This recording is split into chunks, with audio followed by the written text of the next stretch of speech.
Hi everyone. So today I'm going to just be walking you through how to create a frame animation in Adobe Photoshop. It's pretty easy, and there's many other ways to do it, of course, with other programs like Procreate or online. But I assume that we're all going to be using Photoshop eventually in this program. So I think what better way than to just start off making an animated GIF in Photoshop. All right, so before we begin, I just wanted to introduce you to the Photoshop kind of workspace. And if you're a complete beginner to it, I totally suggest you to take a look at the built-in tutorials in Photoshop under the Learn icon on the left-hand column. They all have the instructions really built in, so it's quite nice for you to follow along. These first four are excellent. So if you haven't done them yet, definitely do these before this tutorial to just give you an idea of how Photoshop works and how to use layers, selections, and adding images. There's other ones down here, but I think the first four are probably the best way to get acquainted with the program. All right, so let's start making the animation. To start off, I'll just make a new file. And as per the specifications of the assignment, I said 683 by 683 pixels, but that's actually quite small. So if you want to, and you want to say make something for Instagram, you could go 1080 by 1080 as well. It doesn't really matter in the end. I'll be putting everything together as well. So actually, why don't we go with an Instagram size, just like that, 1080 by 1080, and we'll just hit create. So now what we can do is we're just gonna put in the images. I assume that you've already sort of scanned in your images for your frame animation, or you've already made them in like another program. So you'll definitely have to scan the images before, and then try to scan in all your images around the same size, and then we'll just place them in. So the best way to place something in is we'll just go place embedded right here. And I've already made a whole bunch of images, as you can see. They're just very random. And so I'm just gonna insert them in one by one. Just click on one, and then you can see it kind of just fits the frame. It's already 1080 by 1080, but if it doesn't fit the frame and you've sort of scanned them in at different sizes, you can kind of adjust and change the size if you want to match it up, but we're just going to keep it the same size here, and I'm just going to click it in right there, and I'm just going to go one by one and place them in. So next, place embedded under file, and then I'm just going to pick frame number 2 now, just like that. Double click on the inside, and then I'm just going to do that again, place embedded, frame 3, and then you can kind of see it's a square, and my document is a square, so it fits automatically in there. And then you just keep on going like that for all the frames. So I'll just do that again, file, place embedded, and then we are on number 4, so we'll just click number 4 now, and then we'll have number 4, and then double click to place it, just like that.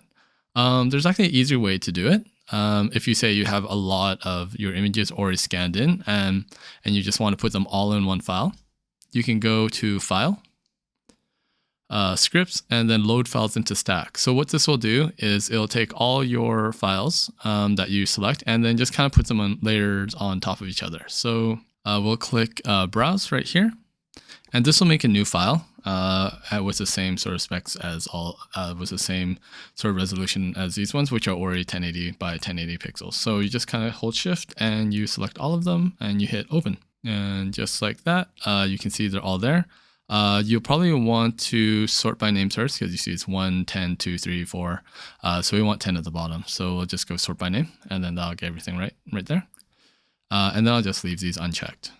I'll hit OK. And then I'll just give it a second, and you'll see that they're all sort of slowly coming into the file right there. Just give it a second, just like that. And then we should be right there. So that's a really easy way to go about it.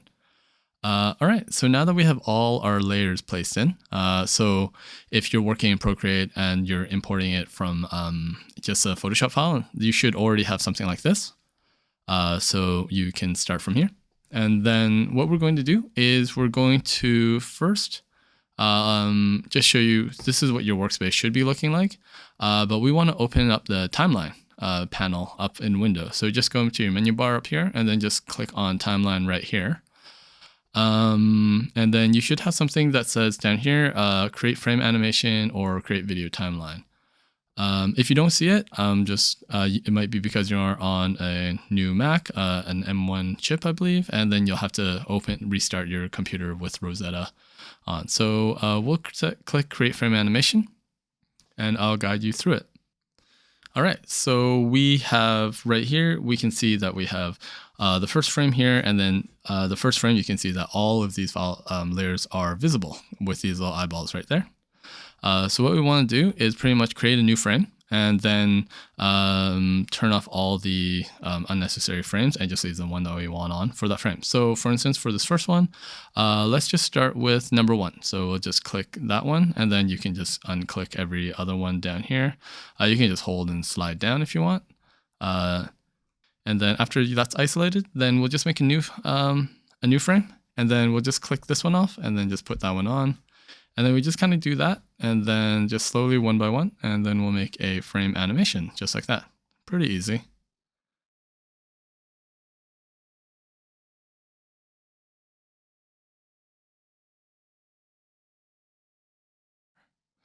And then make a new frame, then turn that visibility off and then back on. And then let's see, and then let's make another one for our last frame right there. So if I'm right, it should look pretty good. If you want to play it, you can just hit spacebar, or you can hit this play icon right here. So yeah, there you go. Now you have a quick animation just like that. Yeah, so what if we want to add a background, right? So I'm just going to add a background, and I want it visible on all layers. So what I'm going to do is I'm just going to scroll in my layers panel. If you don't see the layers panel, by the way, it should be under Windows. So just make sure you see it right there. And then click on the new layer icon right here.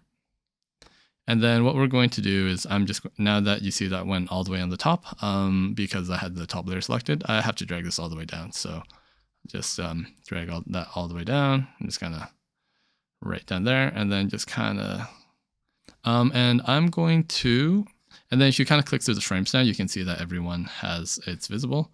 I'm going to fill this in with, let's fill it in with black, I guess. And I'm just going to use my paint bucket tool, and I'll just click there, and then we'll have black. So now you can see that this is visible on all the layers. So if I hit spacebar or play, you can see that it kind of goes like that. Let's just repeat this frame animation to make it loop. So right now it just kind of goes up to here, up to frame 10, and then let's just have it go back down. So I'm just going to keep on adding frames, and then just kind of repeat the whole business just like that.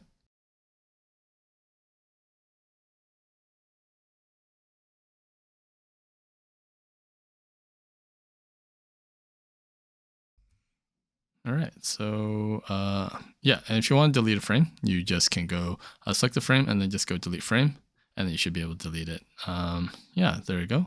So because the top one, because this end one is also the same, I don't want to repeat the same frame, because if you kind of watch, there'll be a little bit of a jump right there. So I'm just going to get rid of the last frame right here. So select that, select the last frame, and then I'll hit delete frame. You might have a pop-up, and then you can just hit OK to confirm. Yeah, there you go. So now it just kind of goes back and forth and somewhat loops. All right, so let's save this file.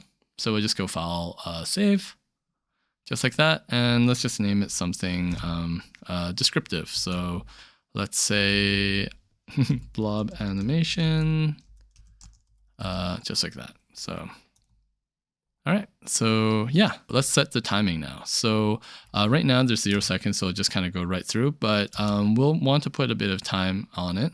So we can just select all of these, and then you can kind of select the timing. So 0.1 seconds is about 12 frames per second. So you can just choose that one, and you'll see it's like a little bit slower, but there's something kind of nice in that motion.